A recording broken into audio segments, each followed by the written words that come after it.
Bueno, hola, hoy es 25 de mayo 2023. Seguramente en la tarde-noche de hoy estoy subiendo este video porque como mañana continuaremos con el juicio oral de Johnny Leal, al que le estoy haciendo este seguimiento académico. Por eso hoy también estaba el tema de el interrogatorio cruzado o el contraexamen o contrainterrogatorio, como lo quieran llamar, y que trajen a colación el caso puntual de un testigo de la esposa del prestamista. Y ahí entonces hice referencia al mismo para comprender el tema del contrainterrogatorio, ahora que entre la defensa. Pero miren, yo pues como he tenido un tiempo para hacerle el seguimiento, afortunadamente Foco Noticias pues tiene esa grabación del 12 de mayo cuando se inició el juicio oral de Johnny, y entonces pues me di a la tarea en el día de hoy de revisar la intervención del fiscal, del doctor Burgos, muy puntual por cierto, con ese testigo, con su primer testigo que entró al juicio oral, que es la señora investigadora Olga. Ella pertenece al CTI y fue la que llegó a la escena del delito, allá en La Calera, Olga Lucía Rincón Suárez. Y en esa sesión del 12 de mayo, pues ustedes pueden observar ciertas situaciones que las voy a hacer aquí a referirme a ellas. Primero que todo, pues, mire, la ruta, la carta de navegación, como digo yo, es la preparatoria. Y ahí se estaban quedando cortos y que la defensa no se opuso a la introducción como con esa testigo de una cacha que encontraron debajo del cuerpo de Mauricio. Le preguntan a ella que tiene que decir, y la defensa tiene que estar muy pilo, debe tener esa carta, esa decreto de pruebas, que la tengo yo aquí incluso, decreto de pruebas. Eso fue el 24 de febrero 2023, y la juez inició hablando de pertinencia, conducencia y utilidad. Y me acuerdo que ese testigo de la señora Olga es el número 20 de la fiscalía al que le decretó la juez. Y dice acta técnica de cadáver del 22 de noviembre del 21, tanto de la señora Marlene como de Mauricio. Acta de inspección técnica.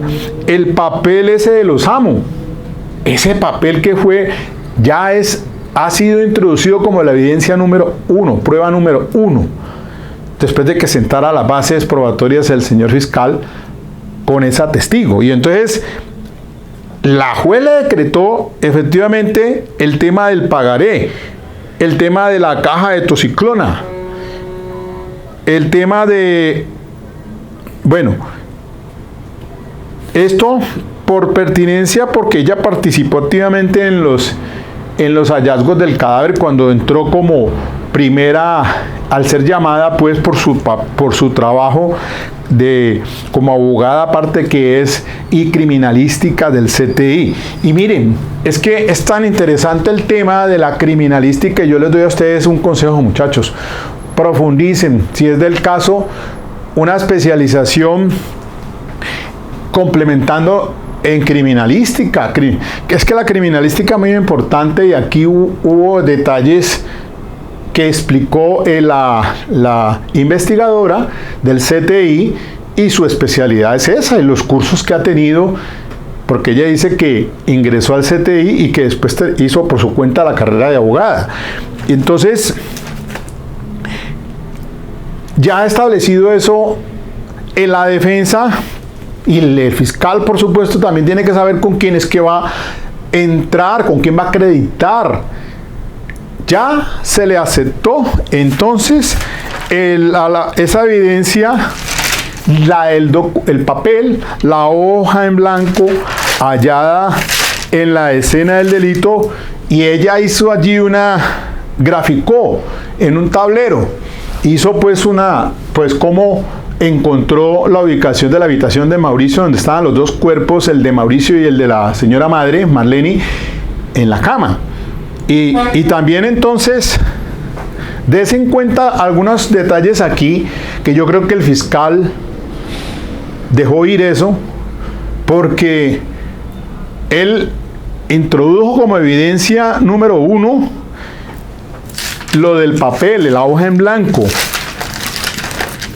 Y escuché aquí que cuando la investigadora dijo que quería hacer referencia de otro hallazgo importante como algún documento relacionado para que se haga el cotejo con ese manuscrito hallado en la escena del delito, porque pues ya se aceptó como evidencia, como prueba número 1, el documento en el que se dice que como está allí textualmente diciendo que los amo, perdonen, no aguanto más, a mis sobrinos y hermanos les dejo todo con mi amor, perdóname, mamá.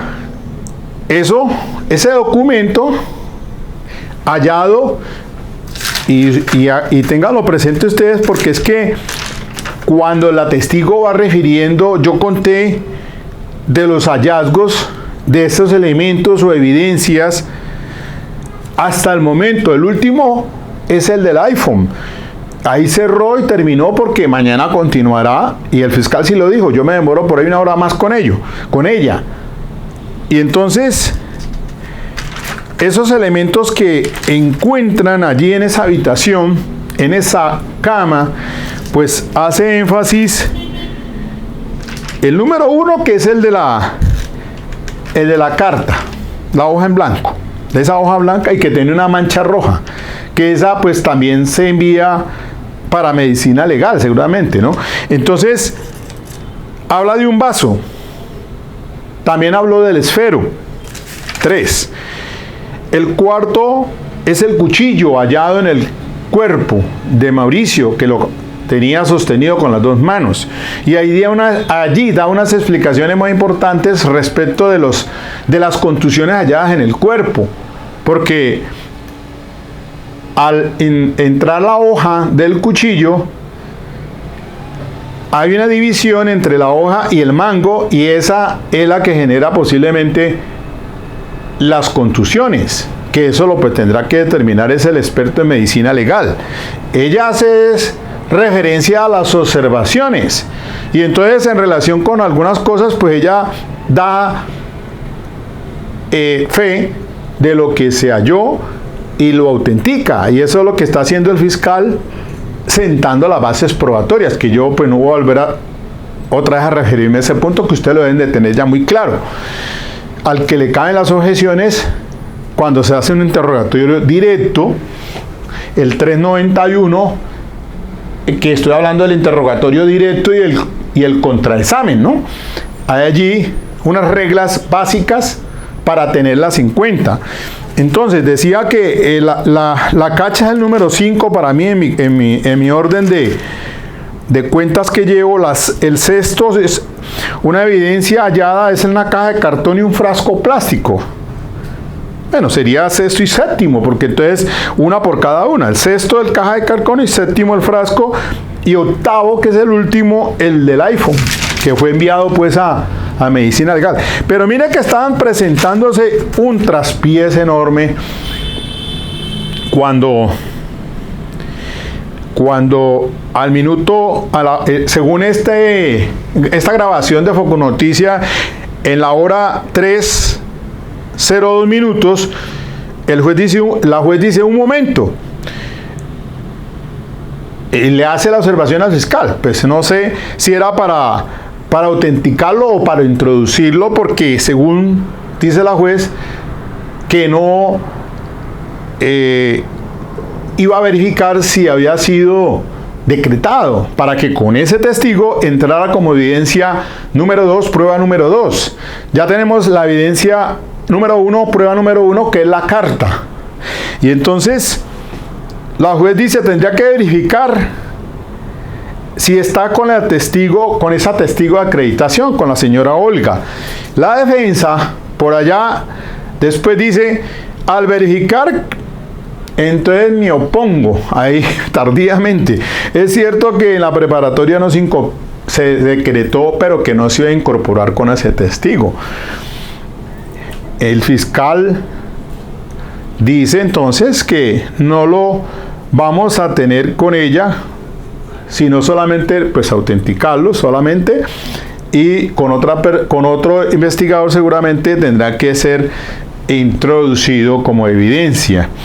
Entonces, esas son las reglas, por favor, que hay que tener presentes sobre evidencias, porque la sentencia 43916 del 2016, a ver dónde tengo los, acá, 43916, radicado 43916 del 2016 de la doctora Patricia Salazar Cuellar, el caso del sastre de Efrén Camargo, ese caso por delitos de conducta sexual, sobre la incorporación y valoración de la evidencia física. Y ese papel lo está haciendo perfectamente el fiscal, el doctor Burgos. Ha sido puntual. Lo felicito. Ha llevado a esa secuencia bien. Se ve que tiene la experiencia. Sin embargo, a uno le quedan por ahí, como en esta situación de que les he mencionado, que yo seguramente pienso que el fiscal tuvo que haber revisado esto y que en la próxima pues tendrá que preguntarle a la investigadora, porque ella quiso decir algo de que le encontró en la escena del delito como buscando algún documento que sirviera para hacer la prueba grafológica, seguramente esa evidencia número 1, esa hoja. Si ese texto, ¿quién lo escribió? Porque obviamente que esa evidencia física, ese documento per se, no dice nada. Tiene que demostrarse de que ese documento, pues entonces diríamos que si lo escribió Mauricio Leal, presionado por Jonier, o si realmente fue que lo escribió él, como queriendo decir, y aquí entonces le apunta la defensa al suicidio. Y por eso la investigadora dijo, yo vengo aquí, cuando llegó allá con los vehículos del CTI con la noticia, y llega a la calera y se presenta, ella va con su equipo de trabajo. Y entonces iba por homicidio y suicidio, ojo con eso, iba por homicidio y suicidio, así lo dijo. Aquí lo tengo textualmente. Y entonces, ahí está la cosa. Ella llega ya al lugar de los hechos, y con esa situación menciona, al ser interrogada por el señor fiscal, primero va de lo genérico a lo específico. Esa es la forma de interrogar directamente, es el interrogatorio directo. Artículo 391. El interrogatorio directo es el que se hace, diga cómo, cuándo y dónde, sin hacer sugestivas las preguntas. Y huelga pues esta clase de hoy para complementar esto de los objetivos del contraexamen y las reglas básicas del contraexamen, que es sobre lo que estoy trabajando, y para complementar pues obviamente más este ejercicio académico. No, recuerden el libro del señor Oscar Peña, del abogado Oscar Peña. Este se lo recomiendo. Importante para el tema del contraexamen o contrainterrogatorio. Entonces, ahí se dan cuenta ustedes que está sentando bien las bases probatorias el señor fiscal para que reconozca ese testigo Y por eso comenzó con lo general, cuando le dice en qué consistió su actividad específica de recolección cuando llegó a la escena del delito. Entonces ya habla de la metodología de las franjas. Claro, eso lo sabe uno en criminalística, por recuadros, por franjas, etcétera. Y entonces van fijando, van enumerando, número 1, número 2, número 3,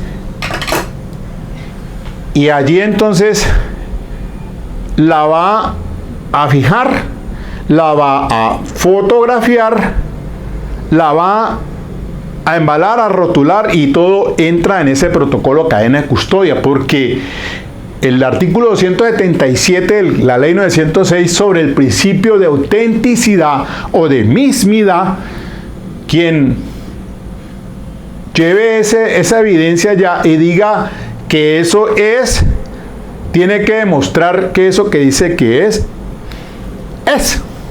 O sea, y eso va con protocolo de cadena de custodia. Quien no se sujeta a la cadena de custodia tiene un esfuerzo mayúsculo para que diga pues que ese objeto que dice ser es. Entonces, el fiscal en este caso está abordando todo eso, y por eso se toma el tiempo con la testigo, con todos los protocolos que exige la audiencia de solicitar permiso, señora juez, traslado, ponérselo a la defensa, presentárselo a la víctima, ¿hay alguna oposición, sí o no? Eso fue lo que fue descubierto, les dice la juez.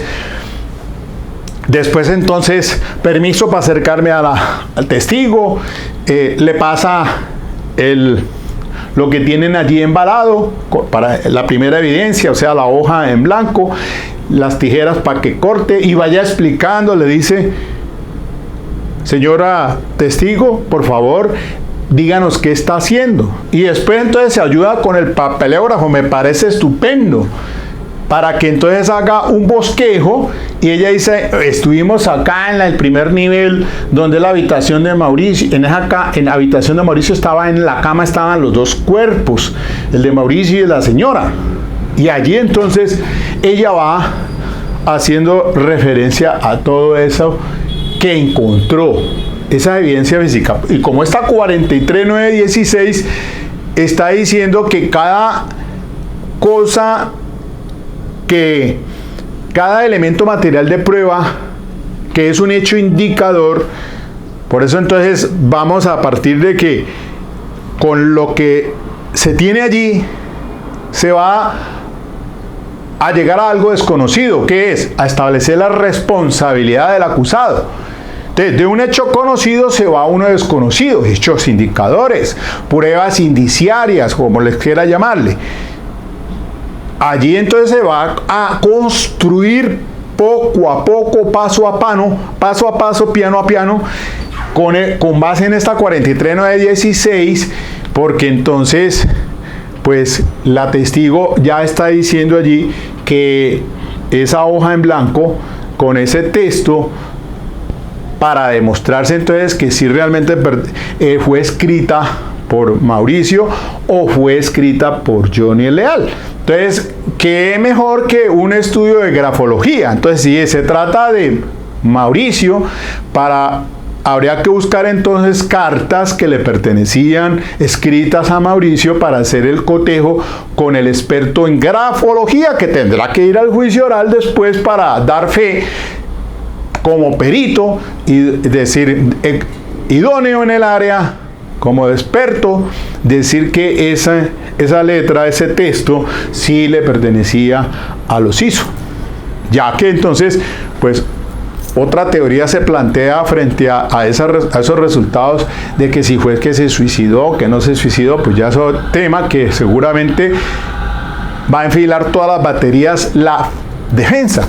Pero bien, entonces lo que quería hacerles énfasis es, miren ustedes que por cada evidencia encontrada, cada hecho indicador, le va a usted, tiene que entrar a juicio oral para que al final el juez lo pueda valorar valorar, porque bajo el principio de inmediación del artículo 16 como principio rector, del artículo 379, que todo lo que entre en presencia del juez es que debe ser valorado como tal, bajo el principio de inmediación.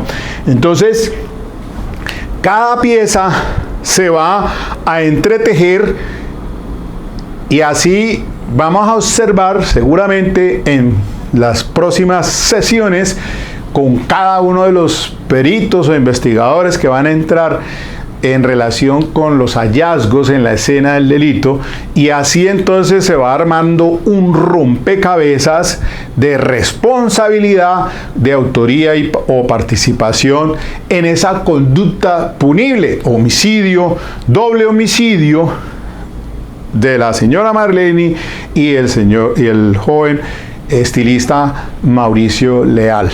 Entonces, eso es lo que quería pues darles a ustedes a conocer en esta corta sesión del día de hoy, y que por favor estar atentos al desarrollo de lo que viene mañana.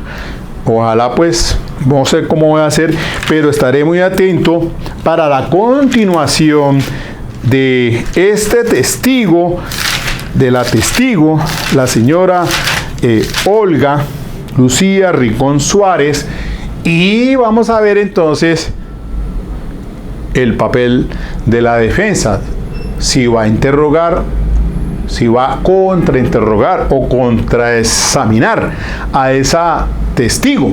Me supongo que sí. Entonces, las reglas básicas del contraexamen, para ya finalmente cerrar: primero, se permiten preguntas sugestivas, o sea, cerradas. Son cerradas, no son ya abiertas. Diga cómo, cuándo y no. No. ¿Es cierto sí o no que ta? Y ahí entonces se va pues a tratar. Puedes hacer preguntas abiertas, aunque no es lo recomendado. Ya les dije por qué, y analizamos el caso de Mina, de la testigo, la señora Jenny, la mujer del prestamista, y que por qué yo, pues todos en ese entonces, para el 2017 que hice, y fui a ese juicio oral, y pues yo digo, excúseme, pues no me las sé todas. Uno va a un juicio oral y eso es complicado, pueden resultar situaciones que, pues miren, lo que por acá estaba justamente revisando un librito muy bueno, mire, La prueba de refutación. Esta obra es del doctor Alejandro de Castro González. Claro, él trabaja con la Defensoría Pública, no sé si está todavía allá, pero el doctor Alejandro de Castro, que es de Medellín, tengo entendido, excelente. Maneja el tema de los interrogatorios y los contrainterrogatorios, porque fuimos a un seminario de capacitación con él que me pareció brillante.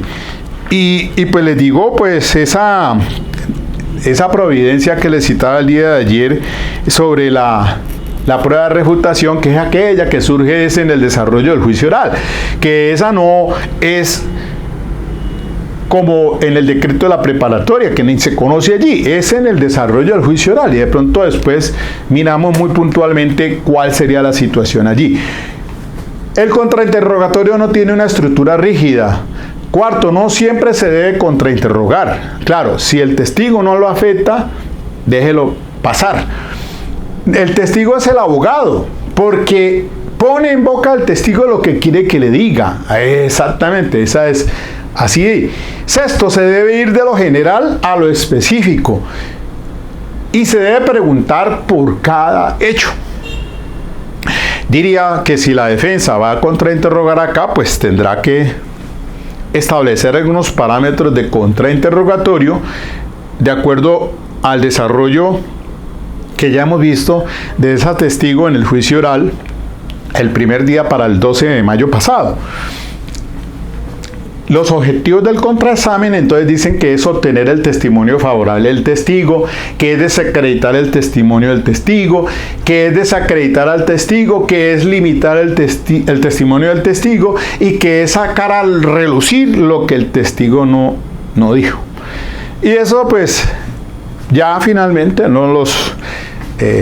ya no les, en este punto dejo aquí más bien y esperemos a ver mañana cuál va a ser el desenlace con ese primer testigo y a ver cuál va a ir. Porque tengo entendido que este testigo que le decretó la juez es el número 20 en la lista que tenía yo aquí. Porque según tengo dato acá de lo que la juez decretó, se habla, la defensa no se opuso sobre exclusión, inadmisión o rechazo, el fiscal. Pero acá entonces, la defensa no se opuso. En este caso, el primero que se decretó fue a Daisy Pérez González, experta toxicología, incorporación de informes, El segundo es el patólogo, el doctor Francisco José Roa, informe, y allí entonces la juez fue decretando uno, y el testimonio que entró el día pasado, el 12, es el de la señora Olga, la investigadora del CTI, y ese está como el número 20. Y entonces, pues, tengo yo en lista aquí cualquier cantidad hasta el número 59. El último que la decretó la juez es el testigo Josué y otro. Una entrevista para el 27 de noviembre del 21. Y la defensa, pues a ella le decretaron otro tanto. Pero no así, porque pues hubo que le rechazaron algunos, sobre todo en común. Y por eso fue que apeló y que el tribunal pues confirmó. Pero tengo en lista aquí para la defensa 14. Listo. Entonces, dejo aquí en stand-by y seguimos a ver, esperemos mañana puntualmente qué va a pasar y haremos otro análisis allí. Bien. Chao, chao.